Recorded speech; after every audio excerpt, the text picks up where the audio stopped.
നമസ്കാരം. ആരെന്ത് നേട്ടം കൈവരിച്ചാലും നമ്മൾ വിമർശിക്കുന്നുണ്ടെങ്കിൽ അവരുടെ നേട്ടത്തിന് അല്ലെങ്കിൽ അവർ കൈവരിച്ച ആ അംഗീകാരത്തിന് അഭിനന്ദിക്കേണ്ടതുണ്ട്. അപ്പോൾ പുതിയ ബാർക്ക്റേറ്റ് വന്നിട്ടുണ്ട്. ഏഷ്യാനെറ്റ് അവർ 2ാം സ്ഥാനത്ത് നിന്ന് 3ാം സ്ഥാനം അച്ചീവ് ചെയ്തിരിക്കുകയാണ്. കാര്യം ഒന്നല്ലല്ലോ വലുത്, വലുത് ഏതാണ്? 3 അല്ലേ? അപ്പോൾ സ്വാഭാവികമായിട്ടും ആ വലിയ നമ്പർ വെച്ചിട്ട് ഏഷ്യാനെറ്റ് തന്നെയാണ് ഒന്നാമത്. ഒന്നാണോ വലുത്, 3ആണോ വലുതെന്ന് നമ്മൾ ചോദിച്ചാൽ സ്വാഭാവികമായിട്ട് എന്ത് പറയും? അത് 3ആണ് വലുത്. അപ്പോൾ ആരാണ് ഇപ്പോൾ നമ്പർ 1? ഏഷ്യാനെറ്റ് തന്നെയാണ്. കാര്യം അങ്ങനെ പോണം. 4 അതിനേക്കാൾ വലുതാണ്, 5 അതിനേക്കാൾ വലുതാണ്, 6 അതിനേക്കാൾ വലുതാണ്, 10 ഇതിനെല്ലാക്കാൾ ആദ്യത്തെ വലിയ ഇരട്ട സംഖ്യയാണ്. ആ നിലയിലേക്ക് ഏഷ്യാനെറ്റ് എത്തുന്ന ഒരു കാലത്തിലേക്ക് അത് കടന്നു പോയിക്കൊണ്ടിരിക്കുകയാണ്. ബാർക്ക്റേറ്റ് പ്രകാരം തുടർച്ചയായി 3ാമത്തെ ആഴ്ചത്തെ ആ റിപ്പോർട്ട് പുറത്തു വരുമ്പോൾ എന്റെ ചൊറിയം വിനുവേ നന്ദി നന്ദി നന്ദി. ഒപ്പം നമ്മുടെ ചവർ സ്റ്റോറി സിന്ധു സൂര്യകുമാറിനും.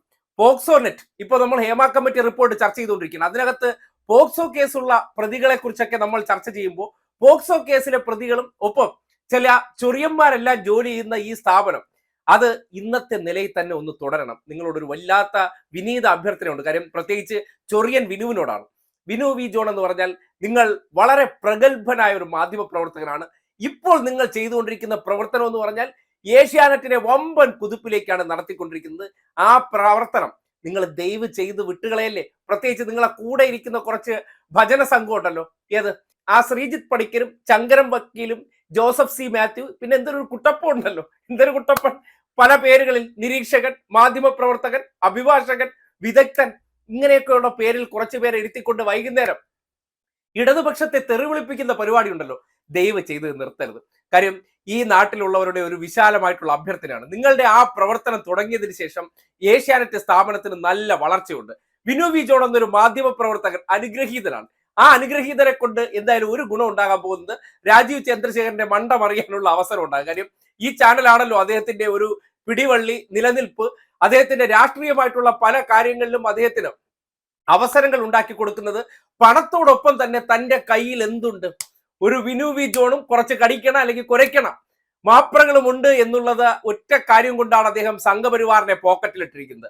ആ സംഘപരിവാറുകാർക്ക് വേണ്ടി വിടുപണി എടുത്തുകൊണ്ടിരുന്ന ആ സ്ഥാപനം അത് ഈ വളർച്ചയുടെ പാതയിലേക്ക് കയറിക്കഴിഞ്ഞാൽ ഇനി തിരിഞ്ഞു നോക്കേണ്ട കാര്യമില്ല. ഇനിയും തിരിഞ്ഞു നോക്കേണ്ടത് ഇത് 10-ലെത്തുമ്പോഴാണ്, ഏറ്റവും വലിയ സംഖ്യയിലെത്തുമ്പോഴാണ്. എന്തായാലും ജനൻ ടി വി ആയിട്ടുള്ള മത്സരം ഉടനടി തന്നെ ഇത് ആരംഭിക്കേണ്ടിയിരിക്കുന്നു. ഈ ഏഷ്യാനെറ്റ് ആരംഭിച്ചതിന് ശേഷം ഇത്രയും വലിയ വിജയം ഇതുവരെ അത് കൈപ്പിടിയിൽ ഒതുക്കിയിട്ടില്ല. ഇത്രയും കാലം ഒന്നിലാണ് നിന്നത്. ഇപ്പോഴാണ് വിനു വി ജോണും ഈ ചവർ സ്റ്റോറി എല്ലാം കൂടെ ചെയ്ത് അതിന് വല്ലാത്ത വളർച്ചയാണ് ഉണ്ടാക്കിയത്. കണ്ണഞ്ചിപ്പിക്കുന്ന വളർച്ചയില്ലേ. ഇപ്പോ ഇന്നലെ വന്ന ചാനലുകളാണ് ഈ 1, 2 സ്ഥാനത്തിരിക്കുന്നത്. ഏഷ്യാനെറ്റ് അല്ലേ ഇപ്പോഴും ബ്രാൻഡഡ് എന്ന് പറഞ്ഞാൽ. ഏഷ്യാനെറ്റ് 1-ൽ നിന്നപ്പോ അതല്ല, 3-ലെത്തിയപ്പോഴാണ് ഏഷ്യാനെറ്റിന്റെ യഥാർത്ഥ മുഖം കാണിക്കാൻ പോകുന്നത്. എന്തായാലും വിനു വി ജോണും സിന്ധു സൂര്യകുമാറൊക്കെ ഇതിനു വേണ്ടി എടുത്ത എഫേർട്ട് അത് നമ്മൾ കാണാതെ പോകരുത്. ചില്ലറ പണിയാണോ എടുത്തത്? അതായത് ഒരു സ്ഥാപനത്തിനെ ഉപയോഗിച്ച് അവിടുത്തെ ജീവനക്കാരെ ഉപയോഗപ്പെടുത്തി തന്നെ പോക്സോ കേസ് നിങ്ങൾ കണ്ടിട്ടില്ലേ? ഇത്രമാത്രം വ്യാജ വാർത്തകളൊക്കെ സൃഷ്ടിച്ച് ആ ചാനലിന് എത്ര പെട്ടെന്നാണ് ടാം റേറ്റിംഗിൽ ഈ കുതിപ്പുണ്ടാക്കി കൊടുത്തത്. വല്ലാത്ത കഴിവുള്ള 2 മാപ്രകൾ, അതായത് കോട്ടിട്ട അവതാരങ്ങൾ. ഇതുപോലുള്ള അവതാരങ്ങൾ ബാക്കിയുള്ള ചാനലിലൂടെ കിട്ടിക്കഴിഞ്ഞാൽ, അതായത് ഇവരെ ആ റിപ്പോർട്ടറിലോ 24-ലോ കിട്ടിക്കഴിഞ്ഞാൽ എവരും വച്ചടി കയറ്റം ഉണ്ടാകുമല്ലോ. എന്തായാലും നിങ്ങൾ ആ ഭജന സംഘത്തെ ഒരു കാരണവശാലും പിരിച്ചുവിടരുത്. പിരിച്ചുവിടരുന്നതെന്ന് പറഞ്ഞാൽ ആ രാജീവ് ചന്ദ്രശേഖരൻ എന്നുള്ള മുതലാളി കുത്തുപാള എടുത്തിട്ട് മാത്രമേ അത് നിർത്താവൂ. കാര്യം അങ്ങേരിൽ ഇഷ്ടം പോലെ പൂത്ത കാശാണെന്നേ അത് നിങ്ങൾക്ക് അറിയാലോ. അതായത് എങ്ങനെയാണ് 5 വർഷമൊക്കെ പലതരത്തിലുള്ള കേന്ദ്രമന്ത്രിയായിട്ടൊക്കെ ഇരുന്നിട്ട് അദ്ദേഹം സമ്പാദിച്ചു വെച്ചിരിക്കുന്ന പൈസ ഉണ്ടല്ലോ. പിന്നെ പരസ്യത്തിലൂടെയൊക്കെ ഈ സംഘപരിവാറിന് വേണ്ടി വിടുപണി ചെയ്ത് കോടിക്കണക്കിന് രൂപ നിങ്ങൾ ആസ്തി ഉണ്ടാക്കി കൊടുത്തിട്ടുണ്ടല്ലോ. ഈ പണമൊക്കെ നിങ്ങൾ കുറച്ച് കാര്യമാക്കണ്ട. ഇതുപോലെ ഈ ഭജന സംഘത്തെ നടത്തി വെച്ചുകൊണ്ട് നിങ്ങൾ അങ്ങ് പൊടിച്ച് തീർത്തേനെ. എന്തായാലും ഇടതുപക്ഷത്തിനെതിരെയുള്ള ആ വാർത്ത അത് ജനം ഏറ്റെടുത്തിരിക്കുന്നു എന്ന് ബോധ്യപ്പെടുത്തുകയാണ്. തുടർച്ചയായി 3ാമത്തെ ആഴ്ചയിൽ എത്തുമ്പോൾ ഏഷ്യാനെറ്റ് 1-ൽ നിന്ന് 2, 2-ൽ നിന്ന് 3-ലെത്തിയെന്ന് പറയുന്നത് ഒട്ടും അത്ഭുതപ്പെടുത്തേണ്ട കാര്യമില്ല. നേരത്തെ പ്രവചിച്ചിരുന്നതാണ്, പ്രതീക്ഷിച്ചിരുന്നതാണ്. കാര്യം സഞ്ചരിക്കുന്ന വഴി കാണുമ്പോൾ നമുക്കറിയാലോ ഇതിന്റെ പോക്ക് എങ്ങോട്ടാണ്. ബെല്ലും ബ്രേക്കും ഇല്ലാത്ത ഒരാളെ ഒരു വണ്ടി ഡ്രൈവ് ചെയ്യാൻ ഏൽപ്പിച്ചാൽ എന്തിരിക്കും? അത് സ്വാഭാവികമായിട്ട് എവിടെയെങ്കിലും ഇടിച്ച് അതിന്റെ പണ്ടാരം അടങ്ങും. അങ്ങനെ ബെല്ലും ബ്രേക്കും ഇല്ലാത്ത 2 പേർ ഇതിന്റെ തലപ്പത്തേക്ക് വന്ന് ആ സ്ഥാപനത്തിന്റെ പുക ഉയർന്നു തുടങ്ങി. ഇനി അധികകാലം ഇല്ല. എത്ര കാലം ഇത് പുകയുമെന്ന് മാത്രമേ അറിയാനുള്ളൂ. ബാർക്ക്റേറ്റിൽ നിന്ന് റിപ്പോർട്ടറും 24-ഉം ഏഷ്യാനെറ്റിനെ മറികടന്നുകൊണ്ട് 1, 2 സ്ഥാനം കൈയാളുമ്പോൾ, പ്രത്യേകിച്ച് 3 ആഴ്ചയായിട്ട് 24 1-ാം സ്ഥാനത്ത് വരുമ്പോൾ വലിയ കുതിപ്പോടു കൂടിയാണ് റിപ്പോർട്ടർ ഏഷ്യാനെറ്റിനെ മറികടന്നുകൊണ്ട് കഴിഞ്ഞ ആഴ്ച 137 പോയിന്റ് ഉണ്ടായിരുന്നവർ 12 പോയിന്റ് ഒറ്റയടിക്ക് നേടിക്കൊണ്ടാണ് 149 പോയിന്റോടുകൂടി ഏഷ്യാനെറ്റിനെ മറികടന്നിരിക്കുന്നത്. കഴിഞ്ഞ തവണ ഏഷ്യാനെറ്റിന് 155 പോയിന്റ് ടാം റേറ്റിംഗിൽ ഉണ്ടായിരുന്നു. പക്ഷേ അത് വളർന്ന് പന്തലിച്ച് 147ലേക്ക് എത്തിയിട്ടുണ്ട്. അതുപോലെ 24നെ സംബന്ധിക്കുന്നിടത്തോളം കഴിഞ്ഞ ആഴ്ച 165 പോയിന്റ് ഉണ്ടായിരുന്നെങ്കിൽ അത് 157ലേക്ക് എത്തിയിട്ടുണ്ട്. അപ്പോ ഒരു ഇഞ്ചോടിഞ്ച് പോരാട്ടം നടക്കുകയാണ്.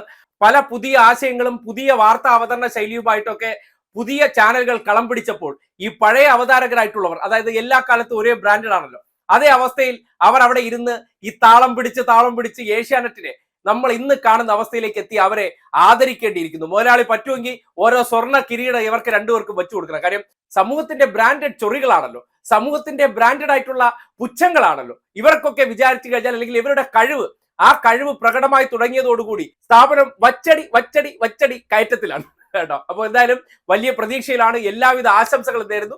വരും ദിവസങ്ങളിലും നിങ്ങൾ ഈ പറ്റുമെങ്കിൽ രാവിലെ മുതൽ വൈകുന്നേരം വരെ ഈ കച്ചേരിക്കാരെ അവിടെ ഇരുത്താം.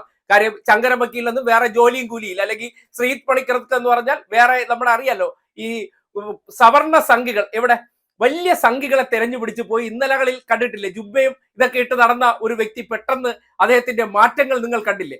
ആ രീതിയിലുള്ള മാറ്റങ്ങളൊക്കെ കണ്ണഞ്ചിപ്പിക്കുന്ന വേഗത്തിൽ വന്നത് ജോലി എന്നൊക്കെ നമുക്ക് വേണമെങ്കിൽ പറയാം. ബാക്കിയൊക്കെ നമ്മൾ അന്വേഷിച്ച് പോകേണ്ടിയിരിക്കുന്നു. എന്തായാലും വല്ലാത്ത മാറ്റങ്ങളൊക്കെ ഇതിനകത്തിരുന്ന് ഉണ്ടാക്കിയെടുത്തല്ലോ.